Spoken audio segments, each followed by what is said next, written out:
You ever notice how houses breathe? Not in some ghost story way, though maybe that's where this is going. I mean the sounds. The little groans in the wood. The whines in the walls when the weather shifts. Like the place is exhaling. Hannah noticed it on her first night. A soft tick-tick-tick in the radiator. The faint hum in the kitchen overhead light. A creak in the hallway like someone tiptoeing barefoot. But it wasn't the house breathing that made her sit up in bed that night. It was the crying. A wet, ragged sound. Low, human, and coming from below. Hannah Lambert was 24 when she signed the lease on the old duplex at 48 Marlin Avenue.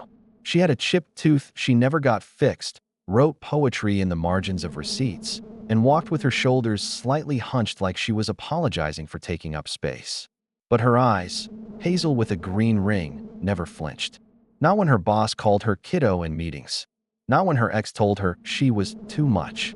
And not when her new landlord, a tall man with two perfect nails, handed her the keys and said, "Don't worry about the basement.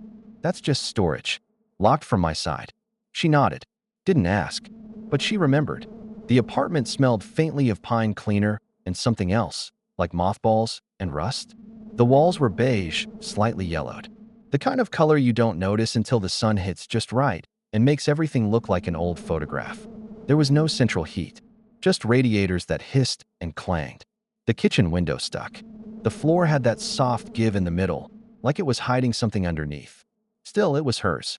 After sleeping on friends' couches for 6 months, it felt like a kingdom. She moved in with 3 garbage bags, a plant named Maxine, and a small blue mug she refused to drink from but wouldn't throw away. It had a tiny chip in the rim and the words, "Don't let the world win." She kept it near the sink like a talisman. That first night, she didn't even bother unpacking. She curled on the futon with a blanket and a phone charger, letting the white noise of the new place lull her. The radiator clicked. The wind moaned through the window gaps. And then, the cry. At first, she thought it was the pipes. Maybe an animal under the house. But this was different. It sounded human. Desperate. Stifled, like someone crying into a pillow. She sat up slowly, breath fogging in the cold air. It came again. Muffled. Choked. Then silence. She told herself it was nothing. Old buildings make weird sounds. But that night, she slept with the light on. The next morning, she pushed a towel against the bottom of the basement door. Just in case. She laughed at herself. But when she left for work, she made sure the door was locked. And when she came home, she paused. Listening. Nothing. Until 3:14 a.m. Another cry. This time longer. Clearer. Help. She confronted the landlord 2 days later. His name was Owen Raddick. Always in slacks, polished loafers. Smelled like eucalyptus and cedarwood cologne.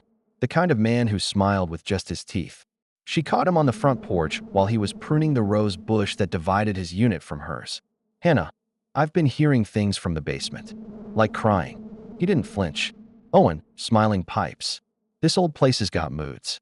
Probably the radiator." "Hannah, no. I've lived with radiators before." This sounded human. He paused. She swore, just a second too long. Then chuckled.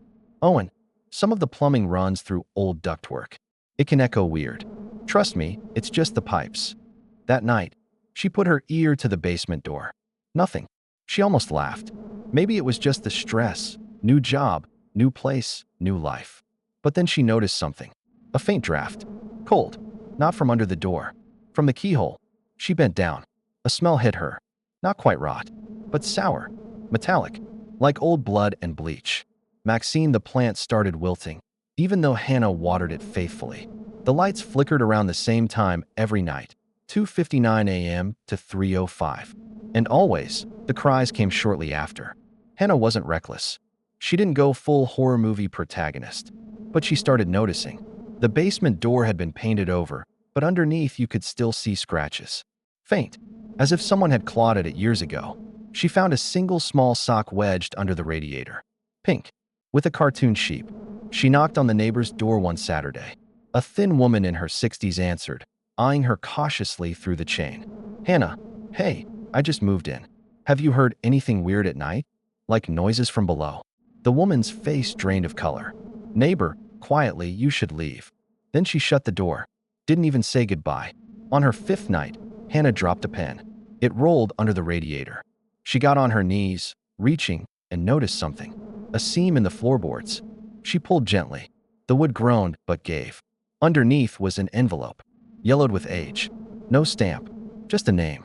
To the next girl. Her hands shook as she opened it. Inside was a single sheet of paper. If you hear them too, you're not crazy. He keeps them down there.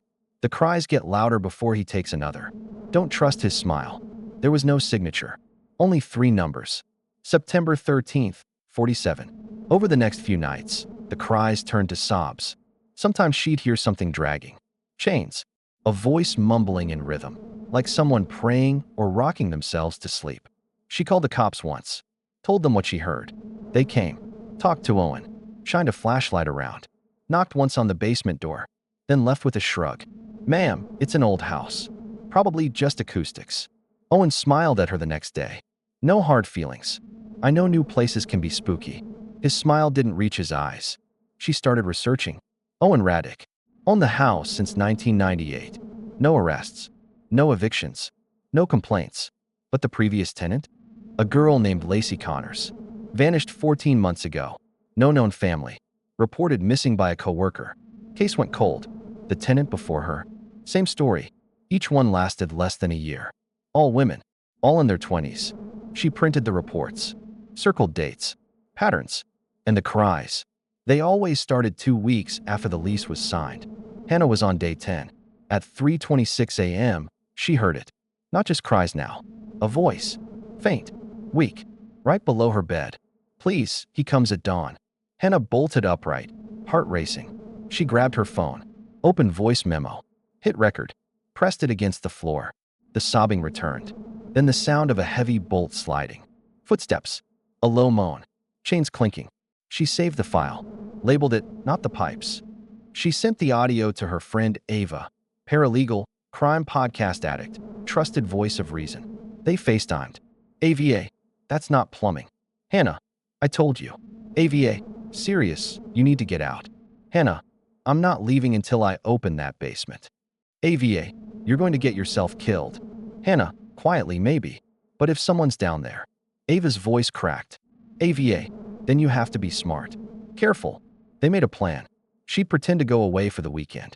Owen always left Sunday nights to visit his mother in Poughkeepsie. She'd wait. Sneak in.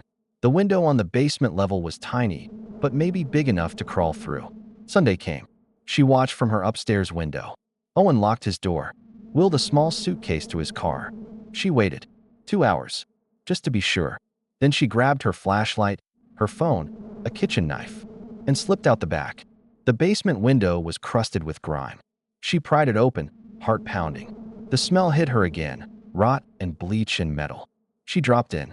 The basement was darker than night. Concrete walls. Damp floor. She moved carefully, flashlight beam trembling. On the far side, a door. Heavy. Rusted. A sliding bolt across it. She inched closer. The sobbing started again. She reached out. Slid the bolt. The door groaned open. And something moved in the dark.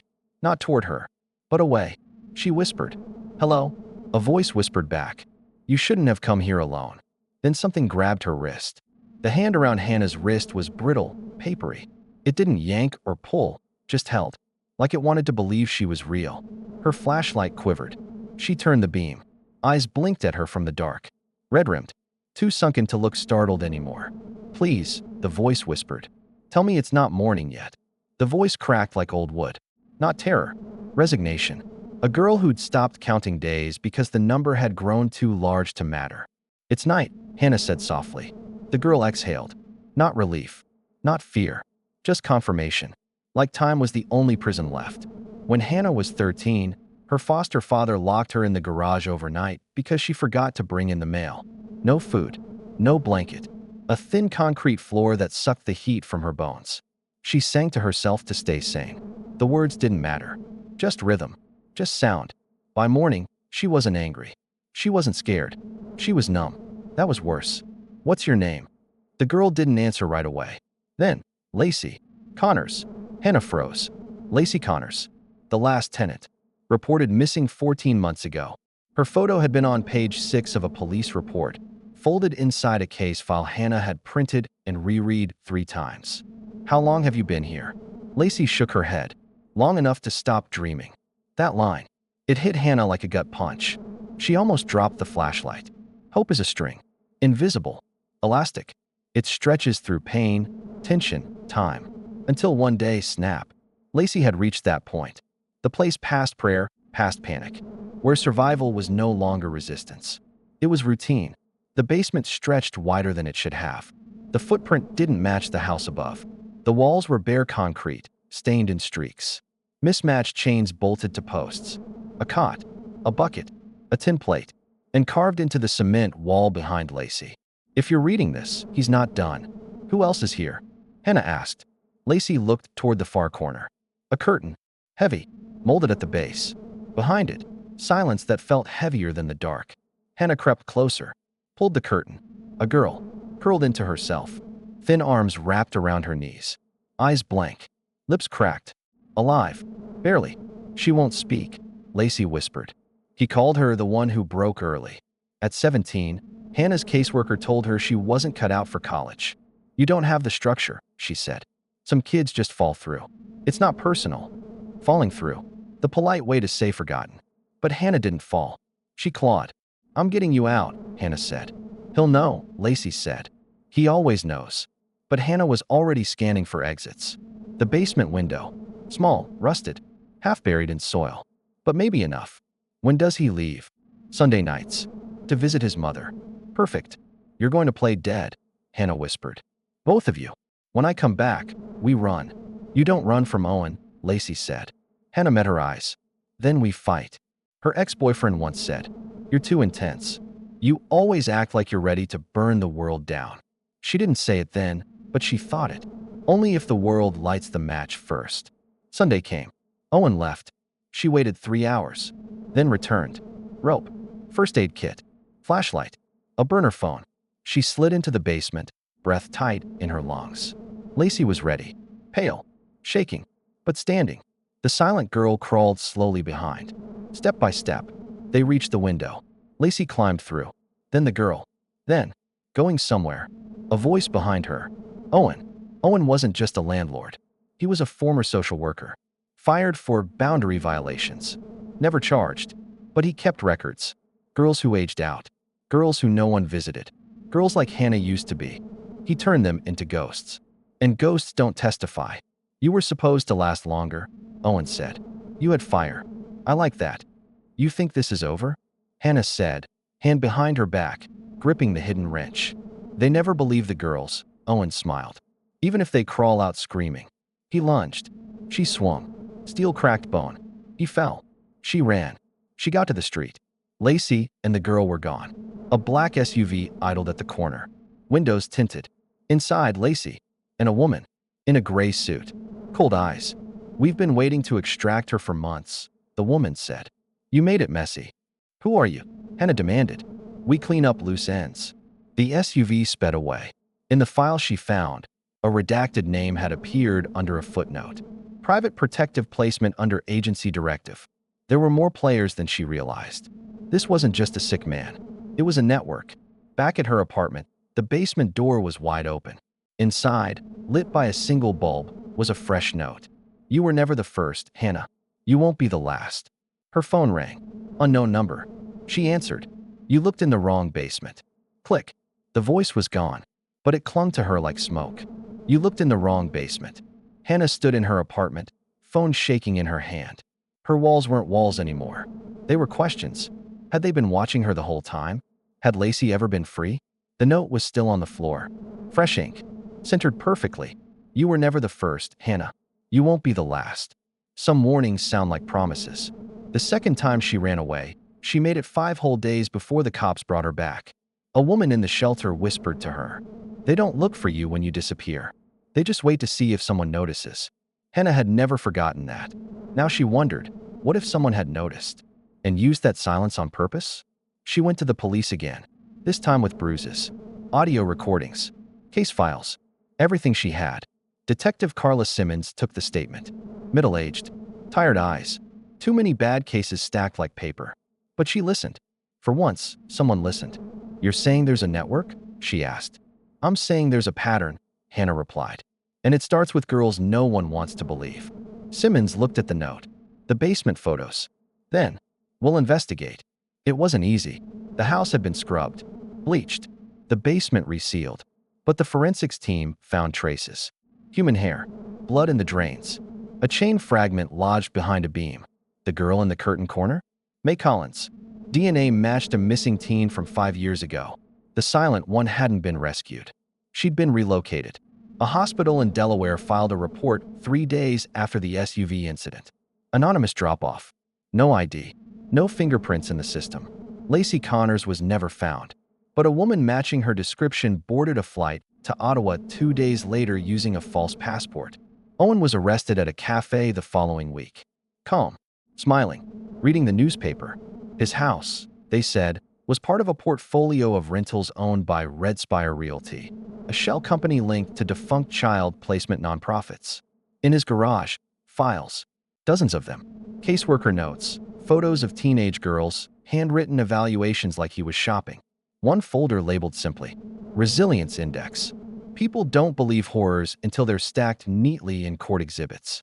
When Hannah testified, the courtroom was silent. She spoke clearly, not for pity, for the others. He picked us because no one checked on us, because we had histories he could twist into lies. She held up the wrench, bagged and tagged. This isn't evidence. It's survival. May Collins' mother sobbed quietly in the back row. Detective Simmons testified next. This case has exposed systemic cracks and predators who know how to read them. Owen pled not guilty. His lawyer tried to argue mental instability, delusion. The jury took 6 hours to deliver a unanimous verdict. Guilty, 4 counts of kidnapping, 2 counts of unlawful imprisonment, multiple federal charges still pending. The news ran it as the basement house case. Social media called Hannah a hero. She didn't feel like one, because Lacey was still gone, and the SUV woman was never identified. FBI involvement? Maybe. Cover up? Possibly. Hannah didn't care about theories anymore. She cared about truth, and the name's still unspoken. 6 months later, Hannah moved out, left the city, got a job at a youth shelter. Sometimes, at night, she wakes up from dreams of basements with no exits, girls whose mouths move but make no sound. But sometimes, she dreams of doors opening, of someone walking in with a flashlight, like she did, like someone might again. Moral ending. Some walls keep secrets. Some walls are the secret. It wasn't just the pipes. It was the rot behind them. The silence. The system that treats certain people like plumbing problems. Hidden, noisy, easily ignored. But Hannah wasn't a plumber. She broke the walls and found the names inside. Not all heroes wear capes. Some carry flashlights. Some ask the second question. And some refuse to believe that the sound in the basement is just the pipes.